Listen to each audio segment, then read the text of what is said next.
남북 문제를 둘러싼 한반도 외교 상황이 요동치면서 우리 군의 전력이나 대비태세에 대한 관심이 어느 때보다 높죠.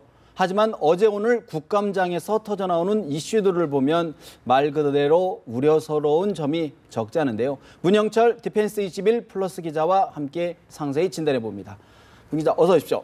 예, 안녕하십니까. 먼저 이야기 나누기 전에 오늘 오전 대구 군부대에서 수류탄 폭발 사고가 났는데 해서 지금 현재까지 조교 한 명이 교관이 한 명 이제 목숨을 잃고 두 명 이제 부상한 것으로 전해지고 있는데요. 네. 현재까지는 이게 뒤로 훈련병이 젖히는 순간 터졌다 여기까지인데 어떻게 상황 보고 계십니까? 일단 뭐 우려하고 계신 것들이 안전 조치라든가 이런 것들이 충분히 이루어졌느냐 이야기가 많이 나오는 것 같은데, 네. 예, 물론 저 또한 현역 시절 때 신교대에서 이제 교관 및 중대장 업무를 수행을 했습니다.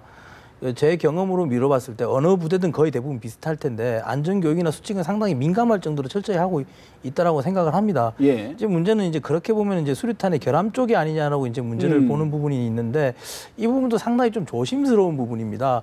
수류탄이 통상 작동 원리가, 예. 우리 이제 수류탄이 제가 뭐 실물 안 가지고 왔지만은 안전핀과 안전 클립을 다 제거하고 난 상태면 이 몸통과 클립이라고 길쭉하게 뒤에 쇠판이 하나 남아 있는데, 이걸 놨을 때 이 쇠판이 떨어져 나가면서 내관이 치고 내관이 신관을 건드려서 2, 3초 정도 지연된 상태에서 터지게끔 되어 있습니다. 이렇게 돼 있다 그러면, 이게 터졌다 그러면은 결함이 되다면 분명히 신관 쪽에 문제가 있다, 바로 터졌지 않느냐라고 이야기를 할 수 있는데, 통상 수류탄은 불발이 나면 불발이 날 수 있지 바로 놓자마자 터지기는 쉽지가 않습니다. 그런 구조상 그렇게 나오기 쉽지가 않고, 그 뭐 자체적인 아주 구체적인 부분은 약간은 그 제조 공정이라든가 여러 가지 좀 보완적인 부분이 있기 때문에 제가 자세히는 말씀을 못 드리지만, 그 이미 점검을 할 때 단계별로 다 검사를 하고 최종 생산품이 나왔을 때도 로트별로 무작위로 다 차출 검사를 다 합니다. 그렇게 나오기 때문에 어떤 그 결함이라기 문제라기보다는 그 훈련병이 과도하게 이제 긴장을 했다든가 뭐 이런 부분에서 이제 발생했을 약간의 미묘한 그 경직성에서 오는 운동성의 차이라 그래 해야 되겠죠. 움직였을 때 미묘하게 손에서 벗어났다면은 그걸 다시 폈다가 져버리면 그 사이에서 이미 신관은 작용하니까 그 순간 뒤로 뻗었을 때 터졌을 가능성이 있지 않겠느냐라고 일단 조심스럽게 추정을 해보는데, 일단 자세한 거는 이제 군의 수사 결과가 나와봐야 아는 부분이라서 일단 좀 저희가 이제 좀 깊게 좀 생각을 하고 두고 봐야 될 것 같습니다. 보통의 경우는 수류탄 사고가 일반적인 경우에는 던졌는데 그게 그 바깥으로 나가지 않고 사로 안에 떨어진다든가 뭐 주변에 떨어진다든가 이래서 사실은 사고가 나는 경우가 많은데, 이제 그런 경우가 더 많죠. 근데 손에서 이렇게 탁 터진 경우는 그런 사례는 좀 많지는 않은 것 같아요. 작년에 해병대에서도 아마 이 유사한 사례가 있었습니다.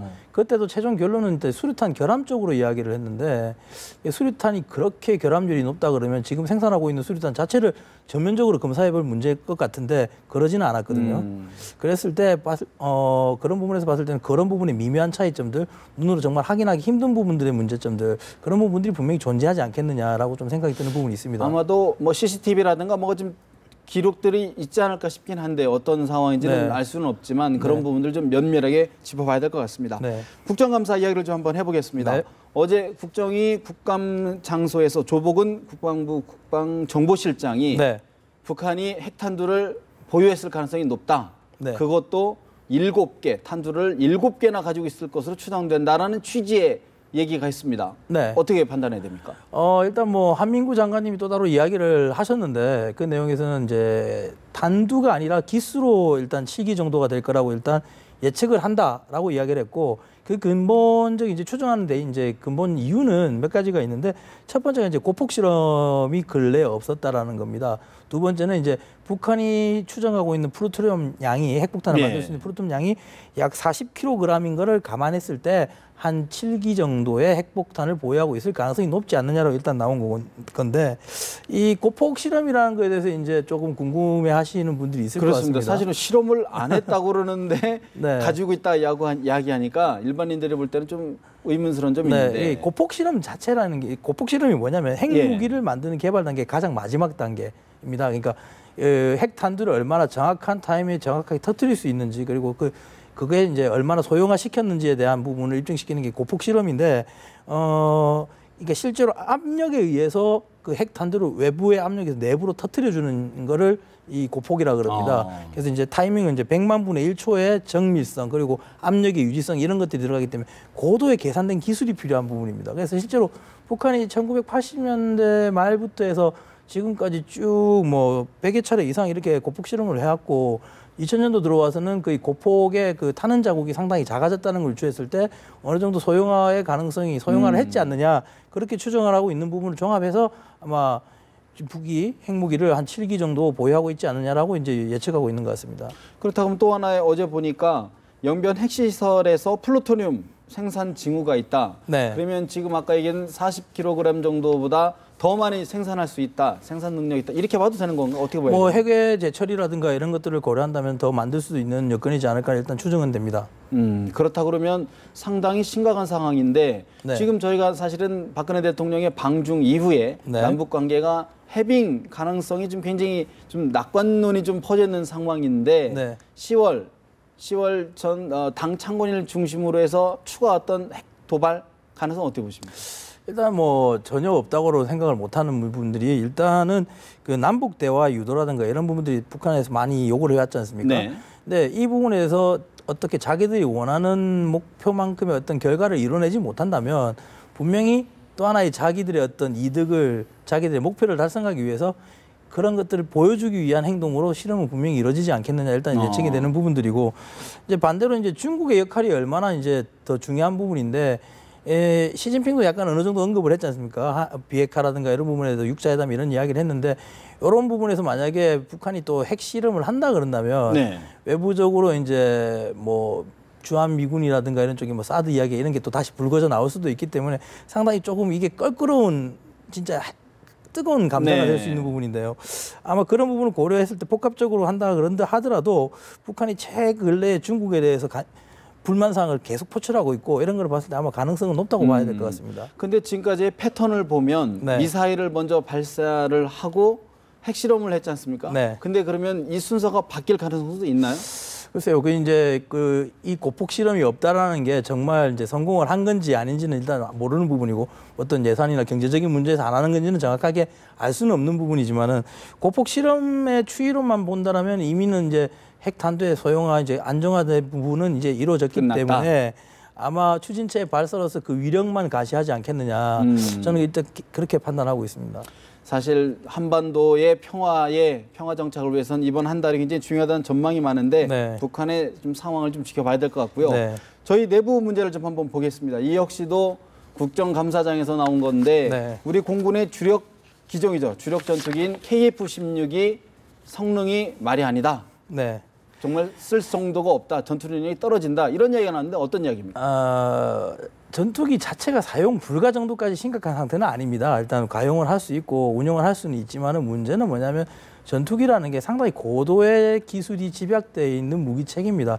여러 가지 기술들이 통합되어 있는데요. 그 중에서 이제 현대전에서 가장 중요한 부분은 전자전이고 네. C4I라고 해서 정보와 통신, 통제 이 모든 것들이 하나로 압축돼서 이게 모든 거 공유가 돼야 되는데 이걸 이제 데이터 링크라 해서 이제 네. 공유를 할 수 있게 되면 됩니다. 근데 이 데이터 링크 기능에 상당히 문제가 있다라는 거죠. 지금 KF-16 내에 네. 조종사가 볼 수 있는 게 없다. 예, 그렇게 이제 정보나 이런 게 통합해서 보거나 정보를 공유하고 이렇게 공제가 되고 서로가 이렇게 작전이 공유되게끔 돼주는 그 데이터 링크가 지금 상당히 문제가 있다라고 제기가 된 거고 예. 이제 이 부분이 왜 그런 문제가 있냐 그러냐면은 일단은 그 전투기는 여러 면에서 계속 있다 하더라도 업그레이드가 계속 이루어져야 됩니다. 전력을 문제가 있으면 보강하고 또 하나 보강하고 최근에 외국 군대하고 어떤 공조라든가 합동작전을 하기 위해서는 그에 맞는 그 데이터 링크가 이루어져야 되고 똑같은 성능들이 어느 정도 업그레이드가 돼줘야 되는데 업그레이드가 이제 안 돼서 문제가 이제 드러난 문제인 거고 이제 일단은 결국은 큰 문제는 예산 문제겠죠. 예산 문제고 또 하나는 이제 물론 이 업그레이드 전력 개선 사업을 추진을 했었습니다. 네. 했었는데 이제 문제가 되는 부분들은 이 전력 개선 사업이 예산에 잡을 때 저희 우리 사업자 선정을 할 때 이 방위 사업청에서 주장하는 이제 선정했던 내용들은 최저가 입찰제였습니다. 그러니까 가장 적은 금액을 써내는 사람이 이제 이기는 건데 이거를 이제 당시에 선정됐던 데가 BAE라는 이제 회사가 이제 선정이 됐었습니다. 근데 이거를 좀 쉽게 이야기를 할게요. 그러니까 너무 보시는 분들이 구체적인 뭐 내이다 어쩌고 이런 이야기는 어려우실 테니까 제 차가 고장이 났습니다. 라지에이터가 이상해서 시동이 잘 안 걸리는 것 같아서 갖고 갔는데 갖고 가기 직전에 제가 이야기를 했는데 얼마 정도 예산이 나올까요? 했는데 정비소에서 15만 원 정도가 나올 거예요 라고 이야기를 했는데 실제로 가보니 한 35만 원이 나온 거죠. 왜 그래요? 왜 15만 원인데 35만 원이에요? 라고 물으니 막상 라지에이터만 고장났다고 해서 나는 그 가격에서 봤는데 보니 뭐 자동차 안에 볼 베어링도 나갔고 이래저래 나간 게 막 35만 원이다. 이렇게 돼버리니 예산적으로 안 맞으니 이게 파행이 돼버린 거죠. 그리고 이제 이걸 다시 원래 로키드 마틴에 의뢰를 했는데 로키드 마틴의 경우에는 처음보다 더 높은 가격을 제시하게 된 겁니다. 왜냐하면 그 당시에는 이러이러해서 이래 된다. 그 가격이 맞출 수 없다. 불가능하다. 하려면 BA가 그렇게 한다면 해봐라라고 이렇게 나가는데 약간의 개심제도 있는 부분이고 그런 부분에서 결국은 이 과정에서 최저가 입찰제라는 부분이 불러온 게 오히려 더 파국을 맞은 게 아닌가라고 생각이 듭니다. 오히려 저비용으로 하려고 하다가 돈을 더 쓰게 됐다. 그런 형국이군요. 그렇다 그러면 지금이라도 예산을 투입을 해서 KF16의 성능을 개량한다 그러면 어느 정도 성능을 보장할 수는 있는 거죠? 네, 이제 가능합니다. 예산을 들이고 어떻게 하느냐에 따라서 F16, KF16을 이제 우리가 효과적으로 활용할 수 있는 부분인데 이제 예산 부분을 어떻게 합리적으로 잘 짜는지 그리고 이제 방사청에서 하는 사업이 KF16만 있는 게 아니라 여러 사업들 하고 있지 않습니까? 그러니까 그 예산 한정돼 있는 예산을 어떻게 효과적으로 활용할 수 있느냐가 가장 관건일 것 같습니다. 정책의 우선순위 문제다.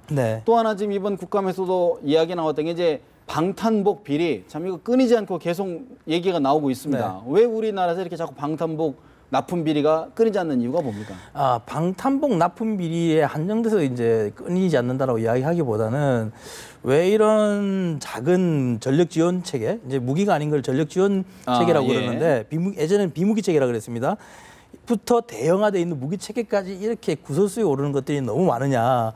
이거를 전체를 놓고 봐야 될 것 같습니다. 이유는 일단 기본적으로는 이렇습니다. 기존까지의 우리가 방위 사업, 그러니까 예를 들면 무기든 물자든 구입을 할 때 소요군들이 요청을 해서 직접 그거를 구입을 하려고 했고 그렇게 해서 그 과정에서 결국은 군과 기업의 어떤 결탁들이 문제가 나와서 그걸 투명성 있게 효율적이고 아주 적당한 가격을 맞춰서 살 수 있는 사업 운영을 할 수 있게 만든 게 그 목적이 나온 게 방사청이었죠. 이제 이 방사청이 나왔는데 방사청이 근데 제 기능을 못 하고 있는 거 아닙니까?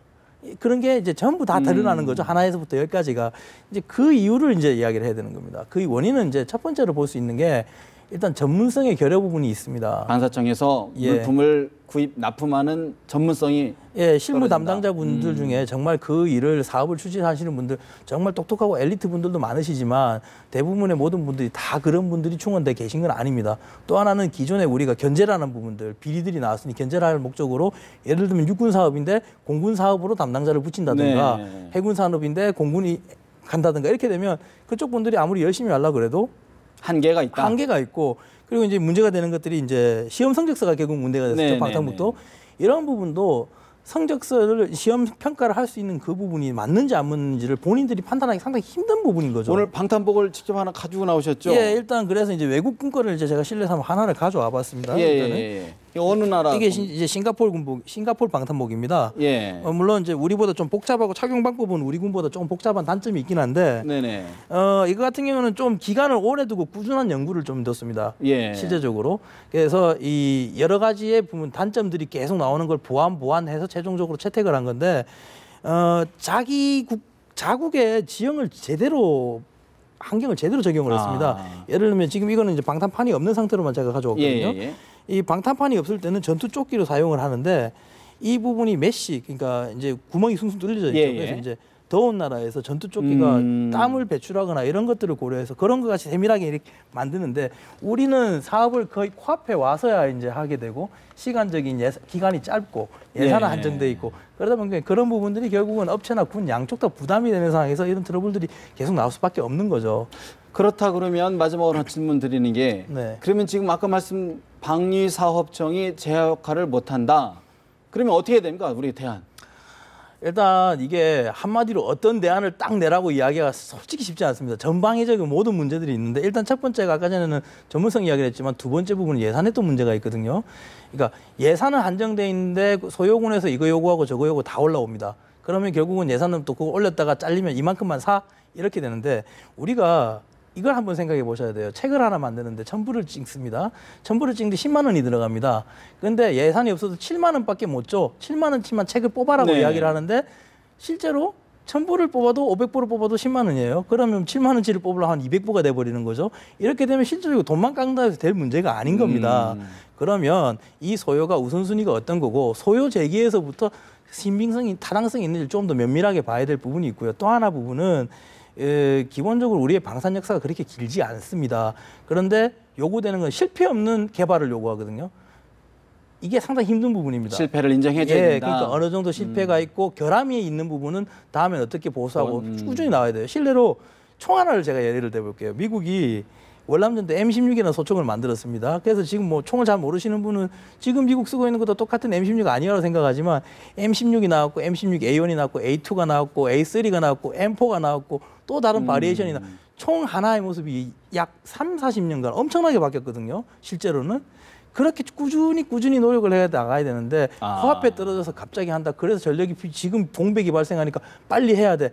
이런 식으로 하다 보면 결국 이 약수는 끊어지지가 않는 거죠. 현실에 맞춰서 정책을 입안하고 거기에 실패가 따르면 보완을 해서 꾸준히 개량시켜 나가는 게 필요하다. 그렇게 정리해 보겠습니다. 오늘 말씀 여기까지 듣겠습니다. 고맙습니다. 네.